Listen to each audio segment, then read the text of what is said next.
The government should not be picking winners and losers, and that we urgently need to restore the rule of law and faithful execution of those laws to their rightful place in the highest reaches of the federal government. Mr. President, I yield the floor, and I suggest the absence of a quorum. Clerk will call the roll. Mr. Alexander.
So again, we're waiting for senators to come back to the floor. Just to recap, if you have just joined us, earlier today the Senate moving to invoke cloture, that is to cut off debate on the nomination of Richard Cordray to be the director of the Consumer Financial Protection Bureau.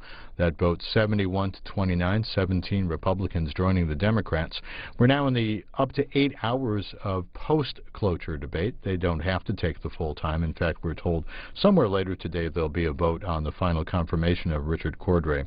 And coming up in about 40 minutes, we're expecting Democratic Senators Tim Johnson from South Dakota and Jim Reed from Rhode Island to come before the cameras and speak about that nomination.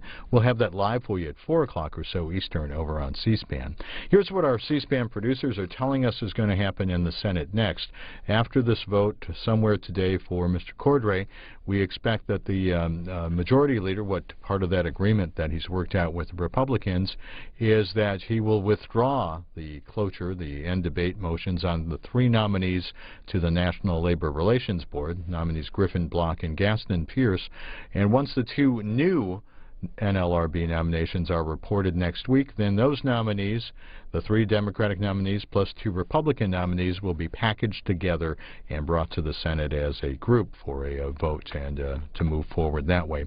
And once that's dealt with, we expect later on somewhere this week Fred Hochberg, the vote on him to end debate and move that to a vote to be president of the Export-Import Bank of the U.S., then Thomas Edward Perez to be Secretary of Labor, and Regina McCarthy to be Administrator of the EPA. All of those we expect to be dealt with later this week. That could always change. The Senate is able to change as they like, and it could happen faster or slower. We'll keep you informed, as we always do here on C-SPAN 2.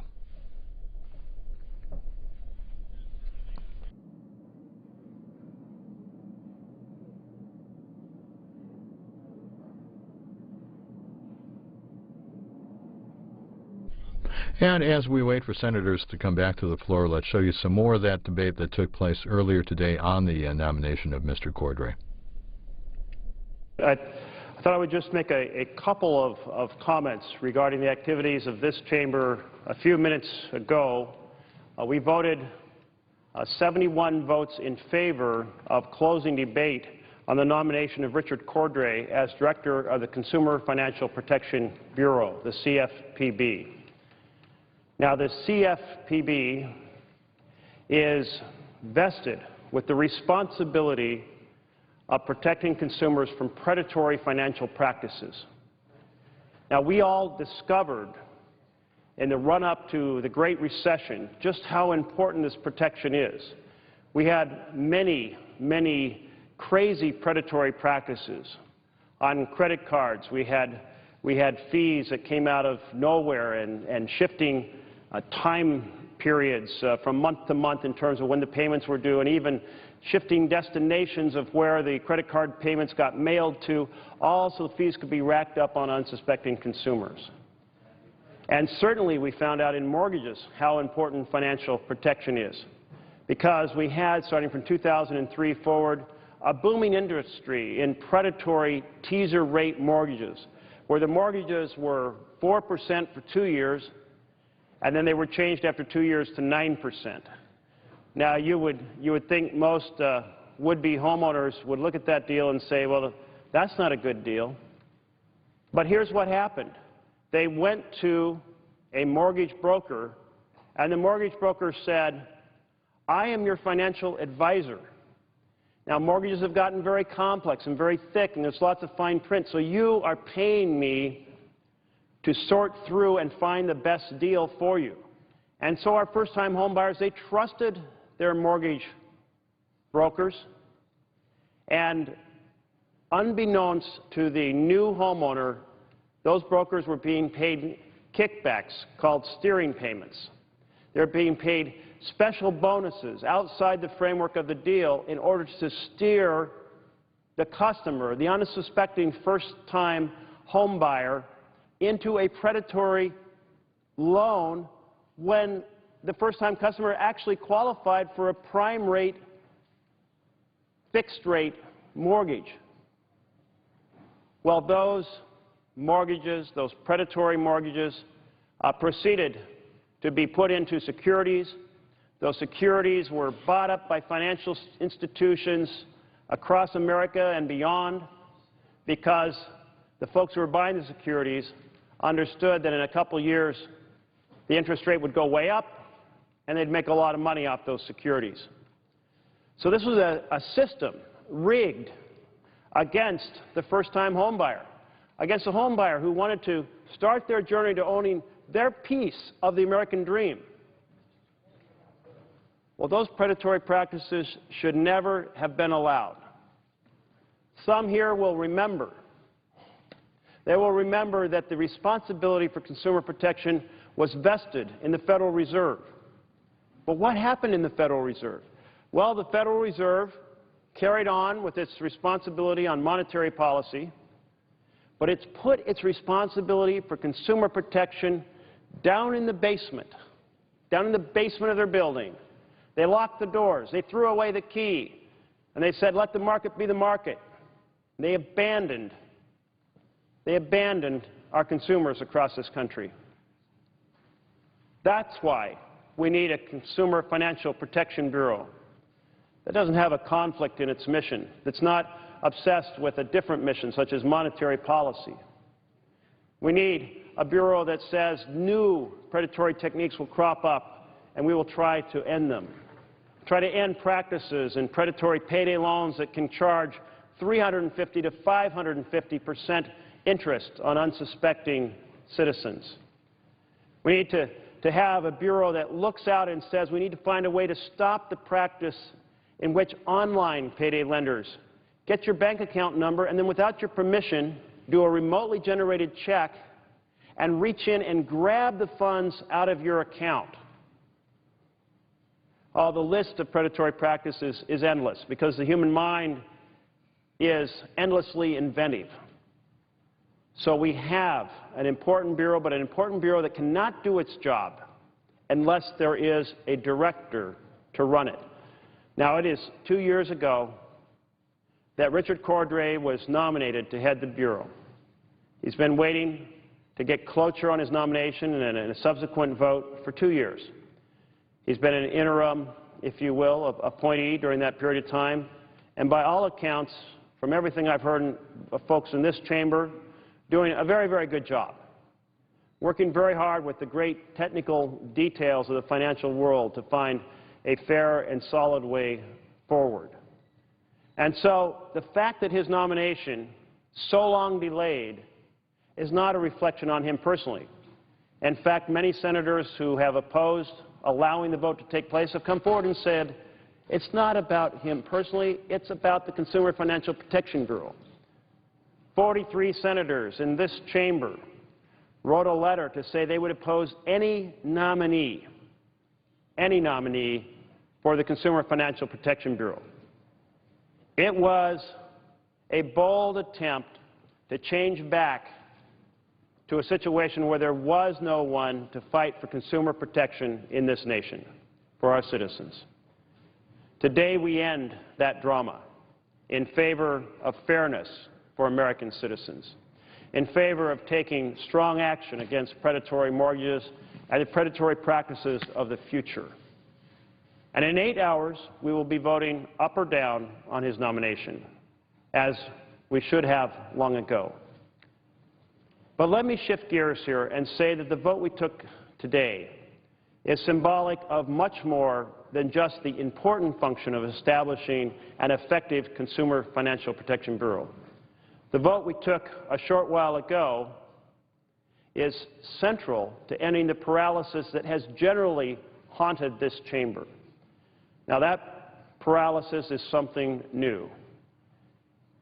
In the time from Eisenhower's presidency through Ford's presidency, there was not one filibuster of an executive nominee.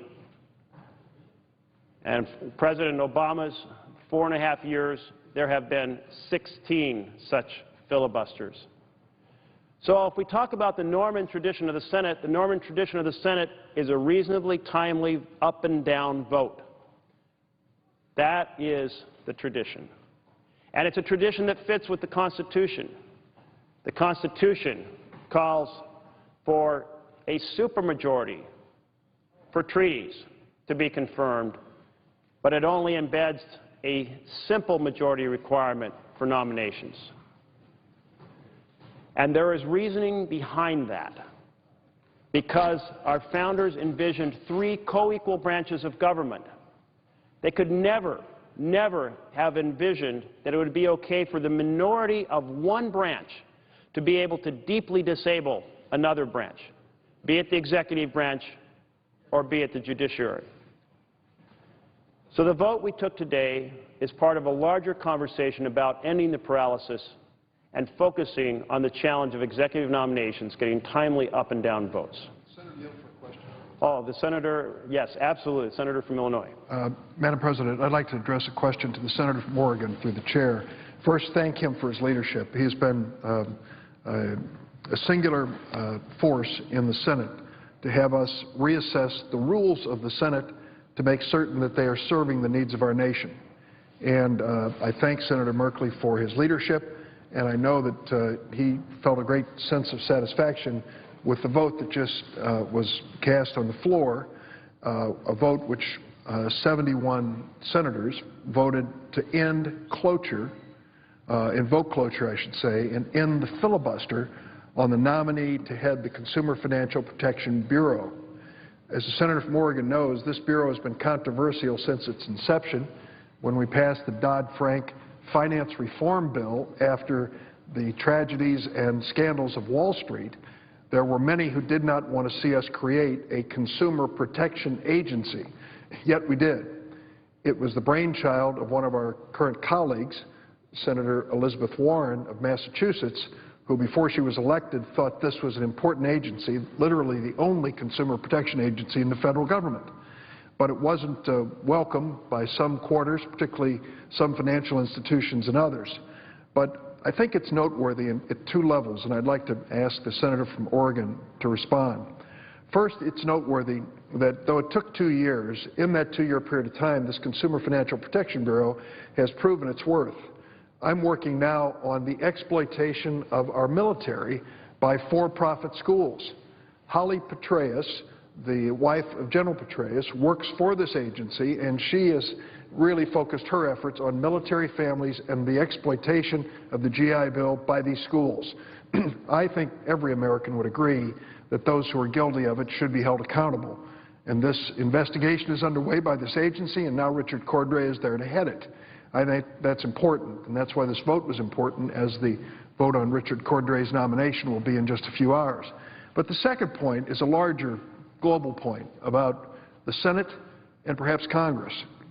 We have, in a very brief period of time, in 1 month, seen two very significant votes, in my estimation. The first was on the immigration bill, where 68 senators voted for the immigration reform bill, 14 Republicans joining all the Democrats. It was a breakthrough, and most of us feel it was the first time that we have seen in a long time senators of both political parties sit down, hammer out an agreement that was reflected in the vote on the floor. 14 Republicans, 54 Democrats. Now we have the second evidence of bipartisanship with the vote that was just cast. 71 who came forward, some 17 Republicans and 54 Democrats, if I'm not mistaken, voting in favor of ending cloture. The point I'd like to get to in this long question, it seems to me, and I would say, ask the senator from Oregon for his reflection on this, it seems to me that the key to getting things done on Capitol Hill these days in a fractured political nation is bipartisanship, not just in the Senate chamber, but in the House as well. That they have to reach beyond the majority party, in our case Democrats, in their case Republicans, and start thinking about how we put things together on a bipartisan basis that have a chance of passing and ultimately becoming law and solving the problems facing our nation. So now, when it comes to consumer protection, with a bipartisan vote, we move forward. Just a few weeks ago, when it came to immigration reform, we had a bipartisan vote and moved forward. So I'd ask the senator to not only reflect on this institution and the earlier vote, but on the current challenges we face politically and how these votes reflect on those. I'd say to my colleague from Illinois that indeed these are key milestones on a journey where the journey is to restore the functionality of this Senate so that it can take on the significant issues Americans expect us to take on. Now, the path forward is not yet one without obstruction. So we have these two important milestones, one of going forward on immigration, a second of going forward in terms of putting a functioning Consumer Financial Protection Bureau fully together. And we've had some other recent moments that fit this pattern, including passing the Farm Bill out of this chamber for the second time, passing the Water Resources Development Act that would fund an enormous amount of infrastructure across this country to help provide both water supply infrastructure and water waste treatment infrastructure. These are good moments, but we also are reminded that the path is not clear completely. For example, at this moment, we should be in the middle of a conference committee on the budget. Now, the Senate passed the budget, and the House has passed the budget. But the conference committee is being filibustered by this chamber. And so that is an evidence of the model we're trying to break. It's unexplainable to the American people. And folks back home want to know, why can't we get a bill on the floor of the Senate to address the sequester? Because fewer kids are getting into Head Start, fewer kids are getting their inoculations, Title I schools are not getting their funding. And of course, there's a lot of concern within the military world about our national security for the programs that are being compromised. So there's a lot of problems, but we couldn't get the bill to the floor of the Senate because it was filibustered. And so we have important milestones to grab hold of that are presenting a vision of the restoration of this Senate as a deliberative body. But we are going to have to work together in this bipartisan fashion you speak of to continue on this road. Thank you, Senator. Madam President. Senator from Oregon. Thank you, Madam President. I appreciate my colleague from Illinois emphasizing the important role of bipartisanship in making this chamber work. His question gave me an opportunity to talk about what has just transpired as an important victory. An important victory for this chamber in its deliberations. Important victory for people across America, families, working to have their financial foundation solid rather than torn asunder by predatory practices. In this journey, this effort to pursue a Senate that can again function as a deliberative body, I want to take this moment to thank my colleague Tom Udall. Tom Udall and I came into the Senate together. Tom Udall immediately recognized that the Senate needed to address its internal functioning because we were becoming more and more paralyzed. He proposed before this body that we have a conscious debate every 2 years about how to adjust the rules and to make this Senate chamber work much better. Because we're not only being paralyzed on executive nominations, but we have the paralysis on judicial nominations. We have this terrible paralysis on legislation with a few important exceptions that we've just talked about. My colleague from Illinois and I just spoke about. So I want to thank Tom for his work to help motivate this body to take on these issues and to restore the functionality. I have been pleased to be a partner with him on this journey, and I know it's a journey that is not yet done. But I do thank my colleagues across the aisle and on this side of the aisle for the very frank discussions last night, in which for 3 hours we bared our hearts, if you will, about what is working and not working in this chamber. That, too, is an important moment in this journey to make the Senate work. And so I applaud the spirit that came into the chamber today that resolved the 2-year standoff in regard to having a functioning chair of the Consumer Financial Protection Bureau, and it has set the tone, hopefully, for changing dramatically the partnership to restore the functioning of the Senate going forward. Thank you, Madam President.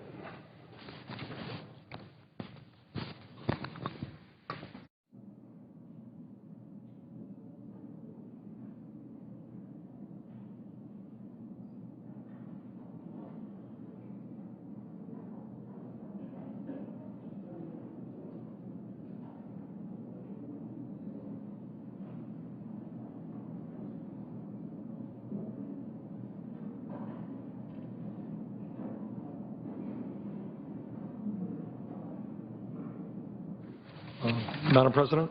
Senator from Vermont. Thank you.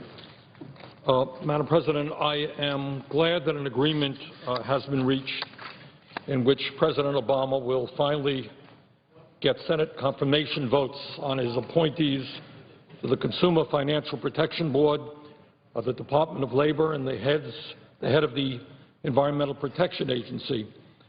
This agreement, as I understand it, will also provide that the President's new nominees for the National Labor Relations Board will be rapidly confirmed. That's a step forward. But while this agreement addresses the immediate need for the President of the United States to have his Cabinet and his senior staff confirmed, this agreement today only addresses one symptom of a seriously dysfunctional Senate. The issue that must now be addressed is how we create a process and a set of rules in the United States Senate which allows us to respond to the needs of the American people in a timely and effective way, something which virtually everyone agrees is not happening now.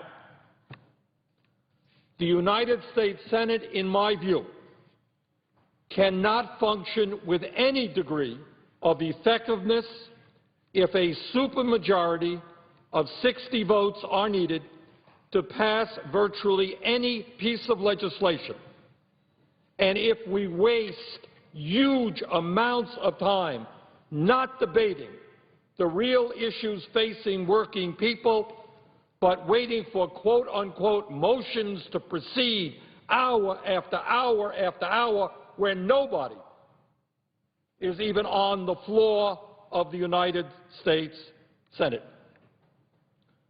So the good news is that I think the nation is now focused on the dysfunctionality of the United States Senate and the need for us to have rules or a process which allows us to address the enormous problems facing our country.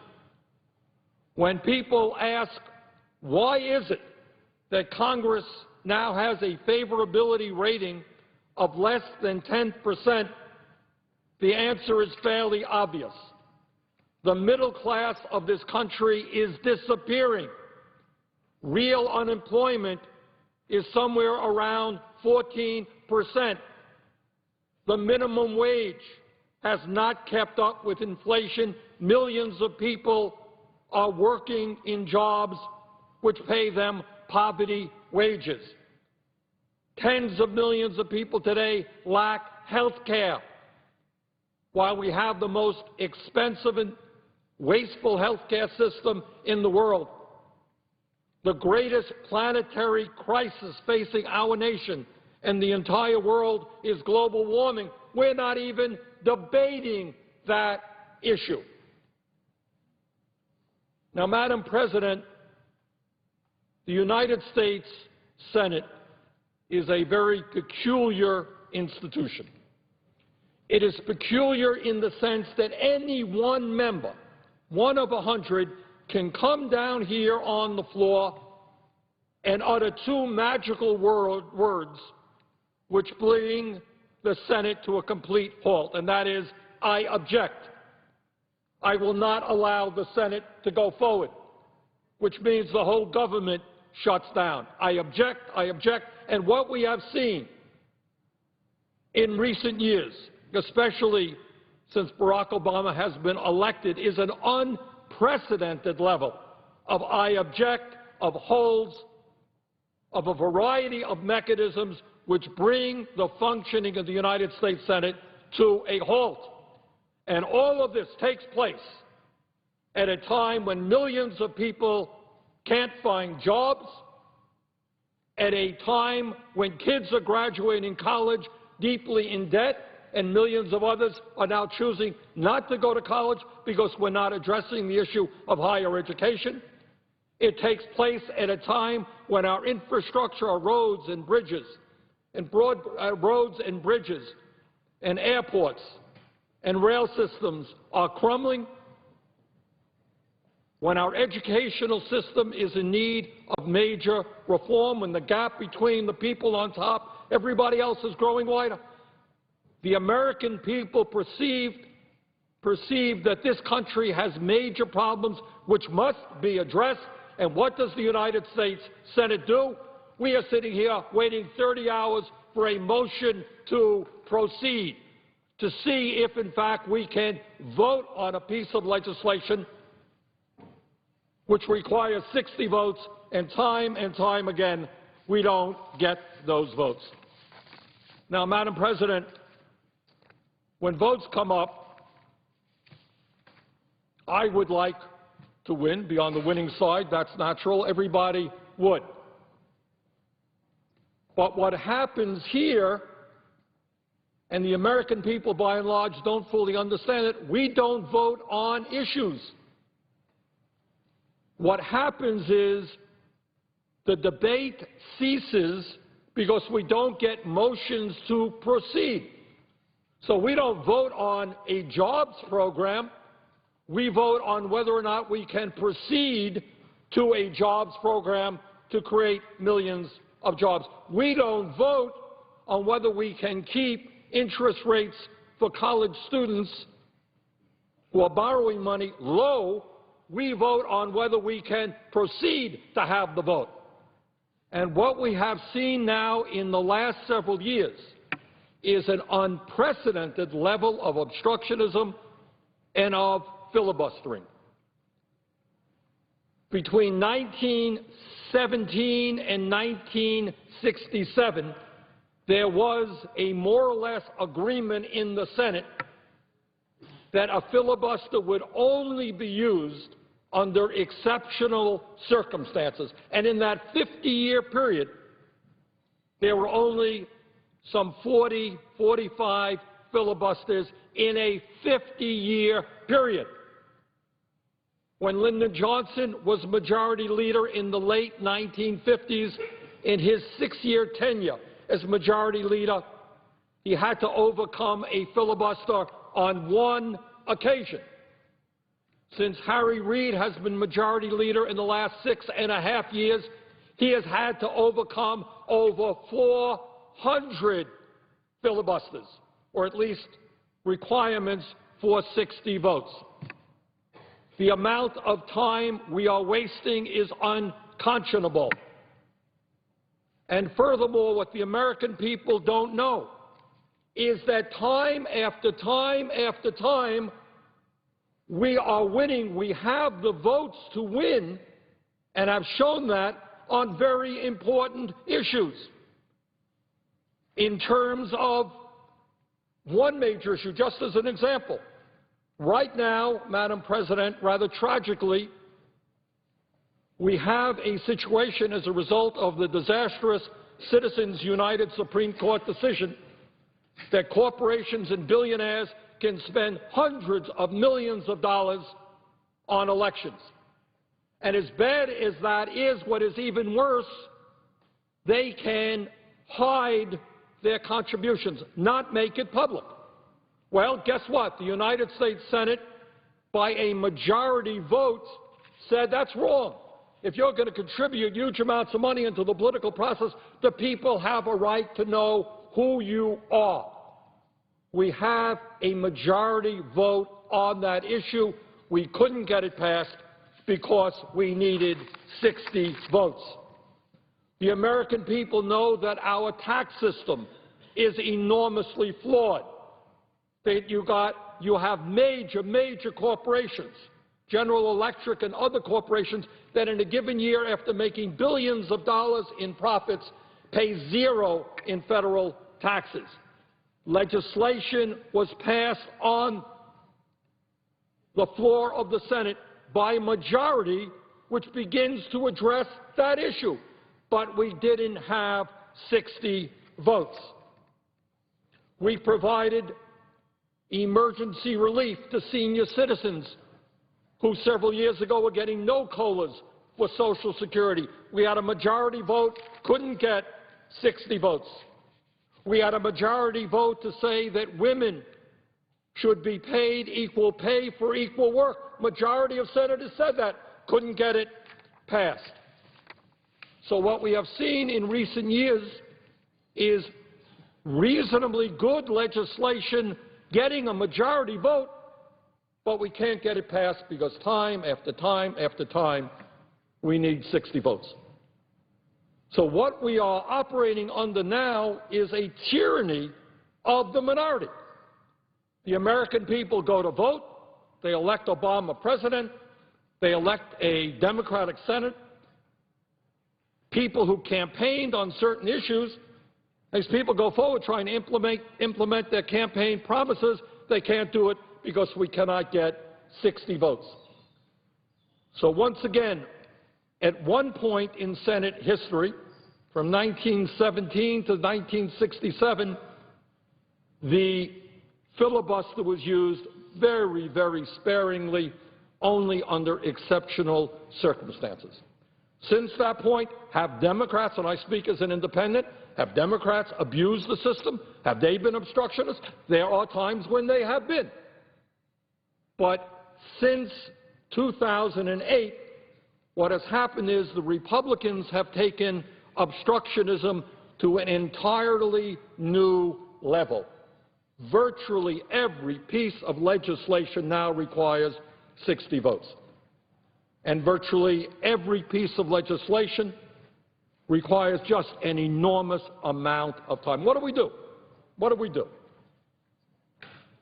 My colleagues on both sides of the aisle have made the point that the Senate is not the House, and they are right.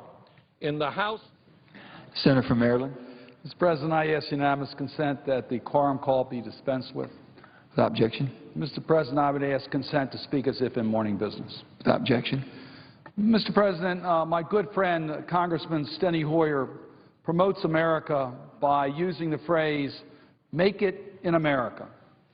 It talks about the pride of our country, the ingenuity, the spirit of American workers, and the fact that we can compete against any country in the world on a level playing field.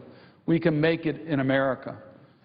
I rise today to share with my fellow senators news of my recent visit to Maryland businesses who are contributing to our local and national economy through manufacturing innovation. As part of what I call Made in Maryland tour, I visited the Volvo Group North America's manufacturing facility in Hagerstown, Maryland, and the Flying Dog Brewery in Frederick, Maryland. Just a few weeks ago, I toured the Paul Reed Smith Guitar Factory on the Eastern Shore. My Made in Maryland tour has highlighted many of the leading job creators and key small businesses that have helped revive Maryland's manufacturing sector. The goal is to meet with employees and business owners, take stock of their challenges and successes, and help them identify ways that the federal government can help them grow and innovate. We've highlighted the diverse products being produced in our great state, and we're celebrating the hardworking Marylanders who have made these products and the companies who are providing jobs in our local communities. For example, the Paul Reed Smith Guitar Factory in Stevensonville, Maryland, makes high-end guitars used by some of the most prominent musicians in the world, including Carlos Santana.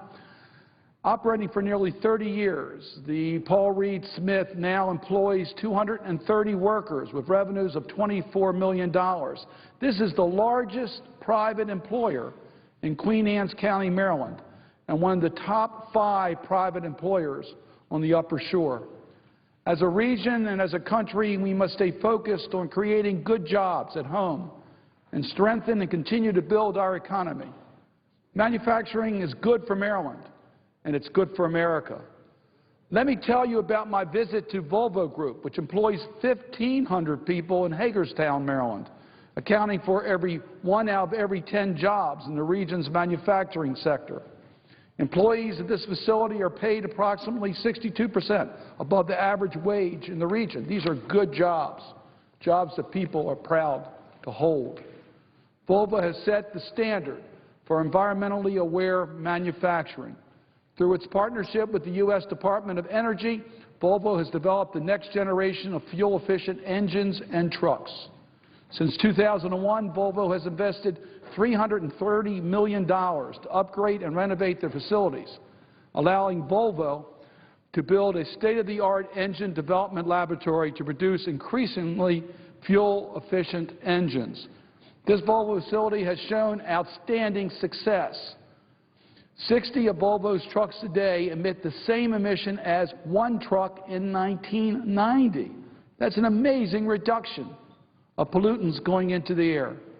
In addition, the facility recycles 84% of the site's waste, and it has achieved an 83% decrease in the use of diesel fuels. Furthermore, Volvo remains invested in Western Maryland by making generous contributions to local health and welfare organizations, civic and community organizations, art and cultural organizations, and education initiatives across the region. This commitment to the well-being of Volvo employees is demonstrated by the August 2013 opening of an on-site family-first pharmacy, which will provide employees and their families with innovative state-of-the-art health care to be provided by doctors, nurses, and pharmacists in cooperation with Walgreens. As the Volvo facility is highly invested in the local community and its numerous employees, we must remain invested in ensuring this socially responsible company future success. Later in the day, I traveled to Frederick, Maryland, and the Flying Dog Brewery. They make a very different product than the most energy-efficient transmissions in the world that are assembled at Volvo, but I recognize the same qualities in both these unique companies and their employees. Hard work, attention to detail, and a real pride in and passion for the product being made. These are qualities that can never be outsourced. Small breweries like Flying Dog have been anchors of local economies and American economy since the start of our history. This is the state-of-the-art facility that constantly works to perfect its product through innovative techniques. In addition to making a product whose high quality I can attest to, they're supporting 80 jobs and reinvesting profits back into Western Maryland community. When I grew up, brewing in Maryland was a huge industry. We lost most of it, but it's coming back. Today, the brewing industry in Maryland is supporting more than $13 million in wages paid and are contributing nearly $100 million to our state economy. My Made in Maryland tour was conceived to highlight manufacturing and innovation that is boosting our economy across our state. But I can tell you that agriculture, which is still our #1 industry, is being revived along the way, too. During my tour of the Flying Dog Brewery, I met a farmer and his son who are 5th and 6th generation Frederick County family farmers, celebrating 175th year of their family farm. They told me that their decision to begin growing barley, small grains, and hops for local breweries is what kept their family going. They supply small grains and hops to Flying Dog and numerous Maryland brewing companies for many of their seasonal, locally brewed beers. These farms, their farm, Amber Fields Malting and Brewing Company, in conjunction with Brewers Alley Restaurant and Brewery in Frederick, Maryland, introduced Amber Fields Best Bitter, which they describe as an English-style best bitter. This was the first commercially brewed beer in over 100 years to rely exclusively on barley grown and malted in Maryland. Amber Fields Best Bitter and additional releases also feature locally grown ingredients, are available through Brewer Alley and their sister breweries, Monocacy Brewing Company, both in Frederick, Maryland. America's manufacturing sector, from autos and truck manufacturing to beer makers and guitars, have played a major role in growing our economy and our nation to be the world's leader, and has also helped create the strongest middle class in history. To continue in our recovery, we need to make sure companies like Volvo Group, Flying Dog Brewery, and Paul Reed Smith Guitars, who are creating jobs and investing in our community here at home, have what they need to be successful. Our job in Washington should be to make their job easier, because when they do better, we all do better. Mr. President, with that, I would yield the floor.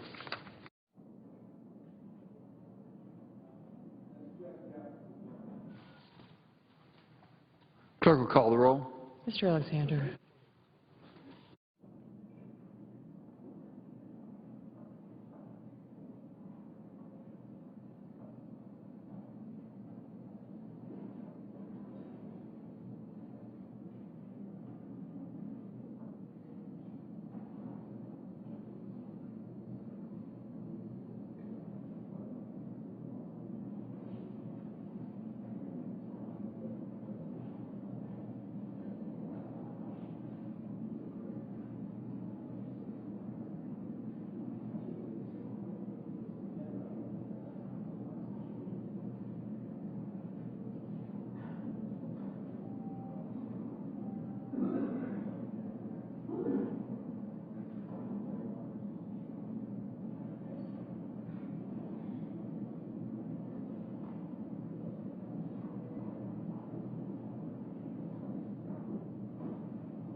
Senator from Wyoming. Thank you, Mr. President. I ask unanimous consent that the quorum call be vitiated. Without objection.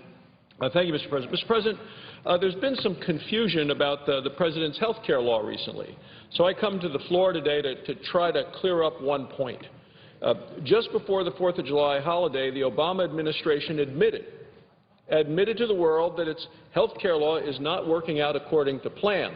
They did it in an unusual way in a blog post at the right before the 4th of July holiday, but yet it was known to the world.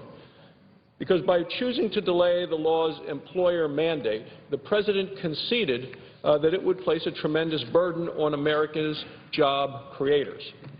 Then just this past Sunday, the Senate Majority Leader went on Meet the Press on television, and he said, quote, "Obamacare has been wonderful for America." Wonderful for America? Mr. President, Senator Reid's comments demonstrate once again that Democrats in Washington, people who voted for this law, are not listening to the American people. I hear it when I return home to Wyoming every weekend. I did this past weekend. I hear it as members of the Senate do when they talk to friends from home. I heard it today from people from Gillette and Evanston and Cody.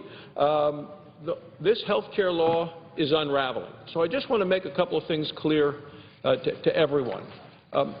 After 3.5 years, we know the Obama health care law is not working. It's a train wreck.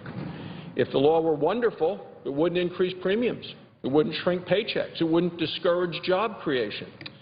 If the law were wonderful, we wouldn't put the feared IRS as the enforcer of the health care law. If the law were wonderful, the administration wouldn't have delayed one of its most critical parts. It's clear to me that even President Obama does not share Senator Reid's opinion that the health care law is wonderful. This law is not wonderful for America. It's obviously terrible for America's job creators. It's also terrible for many people trying to make a living in this country. There was an article, Mr. President, on the front page of the New York Times recently, Wednesday, July 10th, headline, "At Restaurant, Delay is Help on the Health Law." The delay is a help. And what this article did, the front page above the fold, New York Times, looked at a small Maryland restaurant called the Shanty Grill. What's going on at that restaurant makes the case better than any actuarial study, any sort of charts, or any kind of economic model ever could, because it's a story about real people and their lives. The article talked about how the law was hurting everyone, everyone from the owner of the restaurant to the uninsured waiter to the chef who has insurance. All of them were hurt by this health care law. Because for each of these people, and for millions of others like them across the country, the reality of the health care reform is that it has fallen far short of the President's many promises. Now, according to this article in the New York Times, the restaurant's owner is on a pace to finally this year turn a profit. It will be the first profit since the economic downturn a number of years ago. 4 years after the recession ended, he's finally set to recover and get back into the black. If he has to provide expensive, Washington-approved, Washington-mandated health insurance for every employee, though, that profit will quickly evaporate. So that would certainly harm this employer. But what about the employees? Let's talk about the people this is designed to help. Well, it turns out that the younger workers at the restaurant, well, they actually aren't too interested in having this health insurance coverage. They'd say they'd rather have more money in their paychecks so that they could decide how they wanted to spend it, not how the president thinks they should spend it. So they stand to lose out once the law's individual mandate starts in January, because they're going to have to go out, buy insurance, which may be much more than they want or need or can afford. Now, the employees at the restaurant who already have health insurance, well, they're worried too. They're concerned that they won't be able to keep their current coverage. When the president stopped his disastrous employer mandate, I believe he made actually the right decision, but I do have some doubts about his reasoning. I think this was purely for political reasons, because regardless of how and why the president made the decision, a one-year delay in this one policy doesn't solve the problem. It only extends the problem. First, this restaurant and other small businesses, they can't afford and they can't expand or hire more staff because they still face the mandate in 2015. And actually, the final line in this article on the front page of the New York Times, when you carry over to read the end of it, he says, we're not going to expand. No more expansion. So, you see, many businesses are cutting back workers to part-time status because of the health care law. President Obama has had nothing to say to those Americans looking for full-time work but trapped in a part-time job, and part-time as defined by the health care law, which is different than most Americans think of or define part-time work.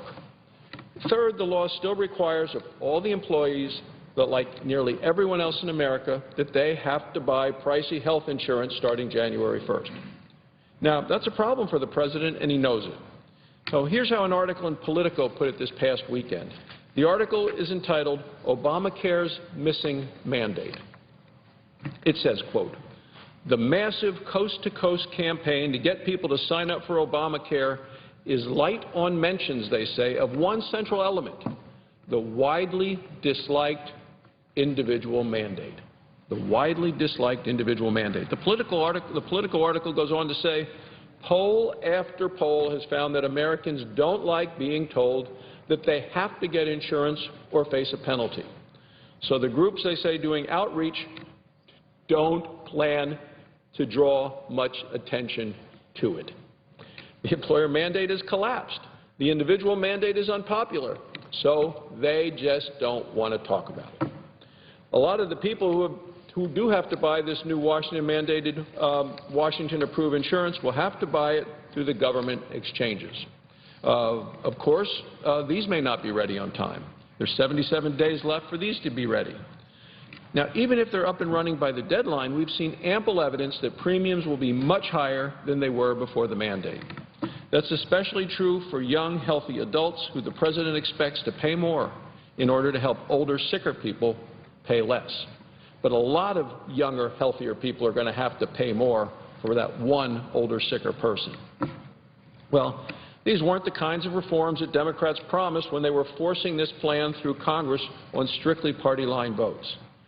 During the debate, Republicans made suggestions to improve the health care law, but we were shut out of the back rooms where the Democrats struck their deals.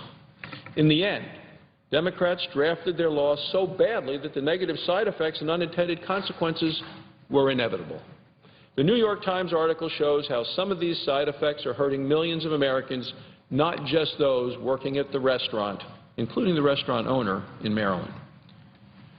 We all know that President Obama likes to hold photo ops with people who he says are helped by the law. It's time for him to meet with people like the ones featured on the front page of the New York Times, people who are being hurt by his health care law. It's time for the president to sit down with both Democrats and Republicans to really talk about how that we can reform health care in this country. Delaying the employer mandate for 1 year is not enough. This doesn't eliminate the burdens of this costly law. The House is scheduled to vote this week to delay the individual mandate. The Senate should do the same. It's time for the president and for Senator Reid to listen to the victims of Obamacare. President Obama was right to recognize that his health care law is not working out. Senator Reid was totally wrong because Obamacare is not wonderful for America. It's turning into a costly failure. The only appropriate course at this point is to permanently delay implementing the rest of the law and to replace it with a reform that really works. Thank you, Mr. President. I yield the floor and suggest the absence of a quorum. Clerk will call the roll. Mr. Alexander.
Mr. President.